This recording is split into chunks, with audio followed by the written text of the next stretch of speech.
best combination for the most consumer companies. By the way, we did a survey of our own first 2,000 car customers, and the average miles per gallon between all of these that replied is 150 miles per gallon. There has been a lot of talk about electric-powered cars. Would you say it's fair to say that demand has not lived up to expectations so far, and why is that? Well, I think you have to separate between pure electric and hybrids and plug-in hybrids. Our car is not really electric. You can call it electric, it's electric powered, but it's probably called a plug-in hybrid vehicle. So it's really the next step where hybrids are going. And I think that a lot of people, and journalists as well, is putting all this in one bowl and saying there's not a lot of demand. Well, right, there's not a lot of demand for pure electric cars, but I think we can see hybrids on the rise, and I think plug-in hybrids will be the next big step. Now, you have to think about, when we came up with our car in the luxury class, that was, by the way, the only one. And the only other car that is similar to ours, but still the same, in a different price class, is a Chevy Bolt. And now there's a sort of a Prius plug-in hybrid, so I would also say demand also comes together with the lack of product. The design of your cars have gotten spectacular reviews. Have you considered coming out with similar cars simply powered by gas-powered engines? Same design, but with a gas-powered engine? No, because we want to create, like I said earlier, the lifestyle brand is all about being environmental friendly. So for us, we don't want to really go in and compete with established car makers. I think there's many established car makers that are absolutely the best in making normal gas-powered cars. And I don't think we need another normal gas-powered cars. There's enough different models out there to choose between. We want to stay in a segment where there's less competition and where we can find our own space and establish our brand as an environmental friendly.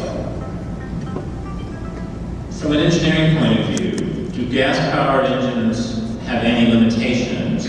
They certainly have been successful for a long, long time. Are there any engineering negatives in a gas-powered vehicle that your vehicles improve on?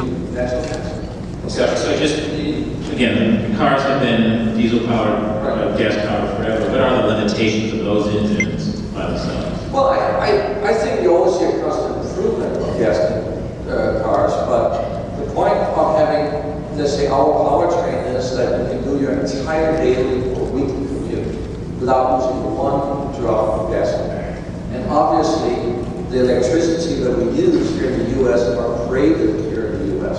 So I think there is a huge advantage. You saw the people, the congestion that we all know is happening all over our cities here in the U.S. and the rest of the world. Just came back from Beijing, you see the congestion over there. And the pollution, I think if the daily commuter cars get those type of propulsion systems where people in the future really aren't using gasoline and really only use it when they go on a longer trip or they maybe get in a sports car. Because I still think it's great to have sports cars, but it doesn't necessarily need to be plug-in hybrids. But if we go that direction, I think we're automatically going to solve all our pollution problems, because this is the root cause is people sitting in traffic, the engine running just to power your air conditioning and your radio and just to move the car slowly forward. It really doesn't make a lot of sense. You mentioned the Chinese. The Chinese government does seem to be very supportive of electric vehicles. Is there anything that you can say about the demand for your cars in China? Would you consider building a manufacturing facility in China? Well, we are start launching our car in China in May, and our dealer over there, import, are very excited about it. I think the Chinese have showed in the past they move very fast when they need to do something. For instance, they build up their infrastructure of highways very fast. They changed from all their motorcycles, specifically Beijing and Shanghai, are pretty much electric. I think they have millions and millions of electric motorcycles and motorbikes over there. So I expect that China will move very fast in that direction. I think it's hard to say how fast and how soon. There have been published reports that you are looking for outside investors and that some of them might be Chinese. Is there anything you can mention in terms of where people are showing interest in investing in your company? Absolutely. That's what I thought. All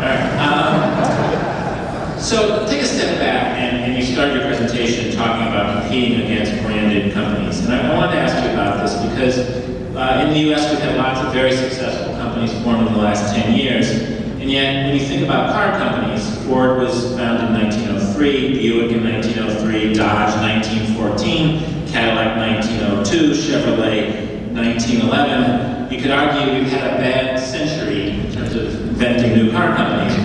Why is it so hard to start a car company? Well, I think there's several things. I think the car industry has evolved into an industry which is very, very heavily regulated. So that means you need to spend tens of millions on just fulfilling regulations. So that's the first hurdle.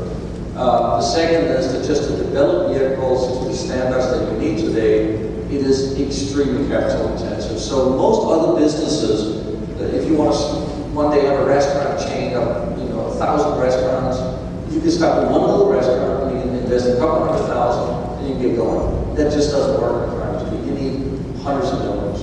So I think the barrier of that industry of the capital intensiveness is huge. Also, it doesn't work anymore to only have a car brand for one country. So you need today to develop a vehicle for worldwide sale, because otherwise you don't get the economy of scale. The same for luxury vehicles. We need to sell all over the world, even to get our sales numbers. So I think that's another hurdle that you need immediately to think about establishing, dealer networks worldwide. And so there's so many things that you need to establish, whereas, of course, the existing car companies, they already have that machinery going since almost 100 years, most of them. So all they need to do is really just to think about their next model, whereas we need to think about building a company and infrastructure, supply chain, and everything else, while we also have to think of the model, which, by the way, has new technology. So it is a pretty big job, and that's why you're not seeing a lot of the car companies come home. Is it public how much you have totally invested in the business so far? Not you personally, but investors have invested in the company so far? Yeah, I mean, we have said that we've invested well over $1 billion, and you need that type of money, and that shows you, that it is very capital intensive. Can you comment on how many cars a year you need to sell in order to break even in a year? No, we don't comment on obviously, we're a private company, and we don't really go out with these numbers. Sale investment by the Chinese? I think we've already made the official comment that we have multiple interested partners for investments, and there's no more comments to that. Where do you stand with getting your batteries made? I'm sorry, yes. Yeah, when is A123 going to be able to start producing batteries? We're negotiating with them right now to figure out exactly when they're going to start. But Are they hopefully going to? soon. Oh yeah. So absolutely, they've just been sold to Wenchang. So like We expect weeks that. or months or? I don't have that. When do you think you think they're going to invest? I can't tell you that. We're in the middle of negotiating. But if you had to say in terms of cars actually being produced again, do you think February, March, April? I can't give you an exact. We're in the middle of talks, but it will be fairly soon. Thank you. Pretty